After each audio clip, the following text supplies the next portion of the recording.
Cordial saludo, mi nombre es Sebastián Amezquita. Hoy les voy a hablar sobre el conductismo y el constructivismo desde los aspectos de diferentes autores. Entonces, vamos a hablar sobre la teoría de Skinner, de Cantor, de Vygotsky y de Piaget. Entonces, vamos a comenzar por los dos conceptos de conductismo y el primero es el de Skinner, que nos va a indicar que el conductismo es el estudio experimental, objetivo y natural de la conducta del ser humano. El conductismo es una filosofía de la ciencia de la conducta. ¿Qué nos quiere decir acá? Que la conducta se da dependiendo de lo que percibamos, ¿sí? Entonces, por ejemplo, cuando nos dan una orden por un mando directo, estamos hablando de conductismo, nuestra reacción de lo que se nos está dando o ofreciendo desde el ambiente que nos rodea, en este caso es una orden. También nos pueden ofrecer diferentes tipos de recompensa, como por ejemplo en el colegio cuando cambiaban nuestros comportamientos por una carita feliz, una carita triste, dependiendo de cómo nos comportáramos, nos daban unos conceptos o unas especies de recompensas con las que nos hacían cambiar nuestra conducta. Entonces, de esto es lo que nos habla Skinner desde su punto de vista. También tenemos la definición de Cantor, que define el conductismo como una renuncia a las doctrinas del alma, la mente y la conciencia para ocuparse del estudio de los organismos en interacción de sus ambientes. Entonces, lo mismo que les decía ahorita, el conductismo nos hace cambiar como nos dice el autor acá, nuestra mente y nuestra conciencia, también nuestra alma, desde los enfoques de los ambientes, es decir, de lo que viene de afuera, que nos influencia a hacer cambios en nuestro comportamiento y en nuestras conductas. Lo que les decía ahorita, cómo nos pueden cambiar en la escuela nuestra forma de pensar y de comportarnos a una forma muy cuadriculada, como lo veíamos en la educación antigua, como si el profesor decía que los árboles son rojos, desde unos métodos conductistas de mando directo, de castigos, de obligar al alumno, lograba hacer que el alumno también aceptara que los árboles podrían ser rojos. Entonces, desde estos dos puntos de vista de estos autores podemos deducir que el conductismo es una especie de teoría del aprendizaje que se ha puesto en práctica alrededor de muchos años. Incluso en la época de nuestros padres, a ellos se les mandaba a formar en los colegios, hacer una formación, hacer unas figuras específicas, eran guiados mediante timbres, los salones estaban compuestos por filas y columnas organizadas adecuadamente por orden de lista que no se podía cambiar. Entonces, todo ese tipo de cosas alrededor de la pedagogía han creado un conductismo dependiente. ¿Qué quiero decir con esto? Que si las personas no aprendían con conductismo, se daba por hecho que no habían apropiado lo que se les quería enseñar.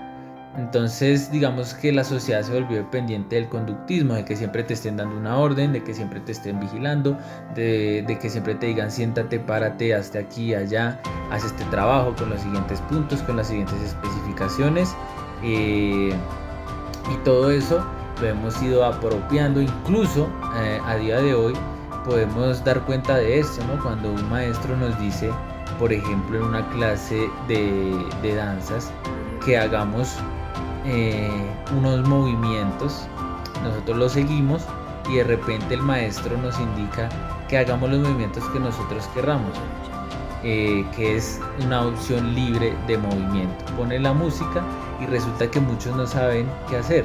Esto se da porque siempre estamos esperando un mando, siempre estamos esperando unas normativas, un qué hacer específico de lo que nos toca hacer. Entonces, en este ejemplo, el estudiante no sabe qué hacer, no sabe qué movimientos efectuar y comienza a replicar lo que otro estudiante tal vez pudo lograr hacer. Entonces vuelve y vuelve y entra en la psicología del conductismo. Solo repite y hace caso. Entonces, con todos estos ejemplos y estos aspectos y estos conceptos que les quiero decir desde la teoría de estos dos señores, Skinner y Cantor, el conductismo es esperar y apropiar y aprender desde lo que se nos viene desde nuestro ambiente, desde lo que nos rodea. Entonces, eso es desde el conductismo, ¿sí? Ahora vamos a hablar un poquito del constructivismo, en los que vamos a analizar la teoría de Vygotsky y de Piaget de manera muy resumida, ya que son muy extensas. Entonces vamos a comenzar con Vygotsky, que nos sustenta que la influencia del entorno social y cultural en el proceso de aprendizaje, utilizando como elemento conductor la figura del maestro, el cual ejecuta las acciones necesarias para incentivar la actividad mental y la construcción de esquemas para el desarrollo cognitivo del sujeto. Es decir, los maestros a nosotros nos dan unos contenidos, unas temáticas, unas herramientas con las que podemos empezar a trabajar y a diseñar nuestras maneras de aprender. Es decir, como ya todos sabemos, hay personas que, como en mi caso, aprendemos de mejor manera con lo que es el dibujo. Hay otras personas que aprenden más leyendo, otras personas que aprenden más por el oído, escuchando, apropian más de este aprendizaje. Entonces, lo que nos indica Vygotsky aquí es que con todas estas herramientas que nos da el maestro, debemos empezar a construir unos esquemas cognitivos que nos indiquen lo que se nos está tratando de enseñar. Entonces el profesor nos da, por ejemplo, un insumo como lo es un libro y nos dice que apropiemos el conocimiento de la página tal a la página tal y traer nuestro propio concepto. Es decir, se está dando una cierta libertad para poder aprender lo que está en el libro. Entonces, eso es lo que nos quiere decir Vygotsky desde su teoría. Vamos a ir con la teoría de Piaget del constructivismo, y él argumenta que el aprendizaje es un proceso interno que se realiza a través de la interacción con el medio. Por ello, la importancia de proporcionar al niño espacios y recursos necesarios para promover su interaprendizaje. ¿Qué nos quiere decir Piaget? Lo mismo que más o menos trataba de explicarles ahorita.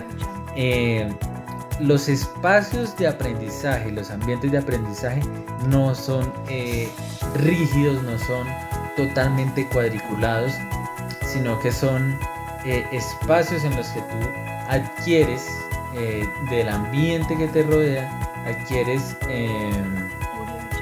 lo que tú ves necesario para tu aprendizaje. Es decir, por ejemplo, quiero aprender a pintar.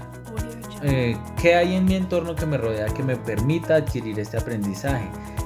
Un marcador, un pincel, pero no voy a, para aprender a pintar, no voy a adquirir del ambiente, no voy a coger una bicicleta, no voy a coger un ladrillo, por ejemplo, porque no son herramientas, ni son objetos que me rodean, que me ayuden a apropiar el aprendizaje que quiero obtener.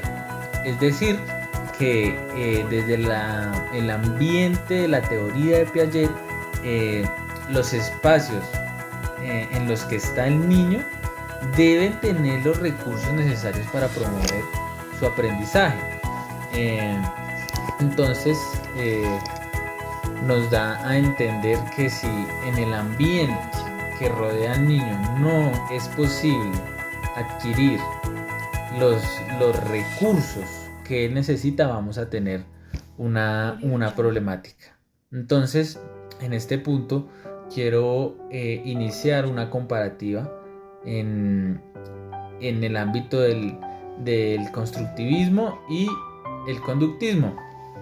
Entonces, desde el punto de vista que les señalaba ahorita, el alumno, cuando quiere adquirir una enseñanza, un aprendizaje, quiere apropiar un conocimiento desde la parte conductista, el maestro cumple con la función de enseñárselo directamente como el maestro lo tiene y a él se lo enseñaron y como él lo aprendió.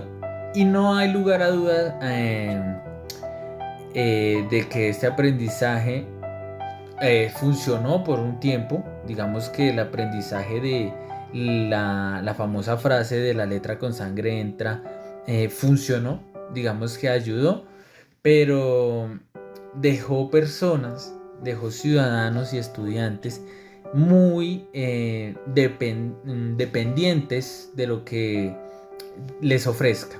Es decir, si no me ofrecen nada, si no me dicen qué hacer, si no me dicen qué aprender, cómo aprenderlo, no estoy adquiriendo el conocimiento ni lo estoy apropiando. Entonces no voy a encontrar en mi entorno y en mi ambiente herramientas o insumos para poder aprender lo que quiero, porque no me lo están dando totalmente directo como lo hacía el maestro. Entonces esa es la parte del conductismo que quería explicarles.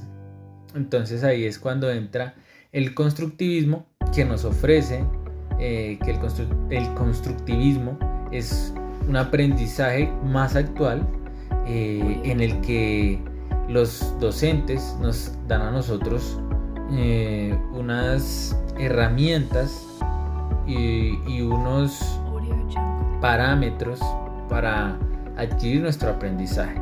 Entonces el maestro nos ofrece las lecturas, los libros y nos indica que adquiramos el aprendizaje, pero no nos están diciendo cómo debemos adquirirlo ni en qué forma hay que adquirirlo, que es la diferencia con el conductismo. No hay una línea cerrada que nos indique por dónde debemos ir en esta teoría del constructivismo, sino que es dependiendo de lo que nos rodea, dependiendo de lo que leímos, dependiendo de lo que se nos enseñó, dependiendo de lo que escuchamos, logramos adquirir un aprendizaje y logramos construir y apropiar conocimiento totalmente diferente al conductismo, en donde se nos entrega unos lineamientos claros para adquirir el conocimiento. Entonces en el conductismo se nos indica leer de la página tal a la página tal, hacer un mapa conceptual así. Este mapa conceptual debe tener las siguientes temáticas. Estas temáticas deben ser explicadas en párrafos de cuántas líneas, con excelente puntuación, etcétera. Se nos da todos los lineamientos para hacer lo que el docente nos quiere transmitir, y como el docente lo sabe y como a él se lo enseñaron. Es decir, se sigue una línea histórica de lo que se han ido enseñando de generación en generación a través de las escuelas, de las universidades, de la manera, en el método conductista. Entonces ahí es cuando se hace el cambio radical que hay con el constructivismo, que hay un conflicto allí de cuál funciona más y cuál es mejor para nuestra sociedad. Entonces la gente de mayor edad, al recibir en su época de estudiante, de joven, una educación conductista como tal, obviamente va a apoyar al conductismo y van a querer ilustrarlo y desarrollarlo en la actual generación, que estamos manejando un método más constructivista. Entonces es allí el conflicto social que se está dando en los últimos años, en los que vemos que hay maestros con unos métodos de enseñanza totalmente obsoletos, mientras que hay otros maestros que utilizan métodos más actuales, constructivistas, y la generación de nosotros pues claramente cuando nos dan a escoger conductismo y constructivismo, obviamente siempre vamos a escoger constructivismo porque nos da una libertad crítica importante a nivel de aprendizaje, a nivel de desarrollo personal, de desarrollo profesional, que es lo que todos buscamos, ¿no?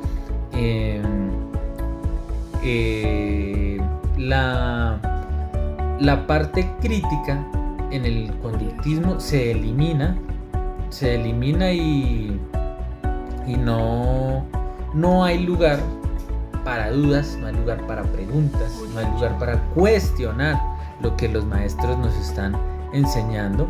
Entonces eso ya no funciona con las generaciones de ahora. La generación de ahora busca un método constructivista en el que yo puedo de mi ambiente puedo generar una apropiación de mi conocimiento, en la que puedo tener una discusión con el maestro de mi aprendizaje, de decir no, esto no es así, yo opino que esto es así, y no hay ningún tipo de problema, ni el maestro me va a agredir como lo hacían en las épocas antiguas, ni el maestro me va a decir es así como yo lo digo porque soy el profesor y ya, sino que hay una libertad que nos permite adquirir los conocimientos y criticarlos para nuestro beneficio. Entonces esa es la gran diferencia entre el conductismo y el constructivismo.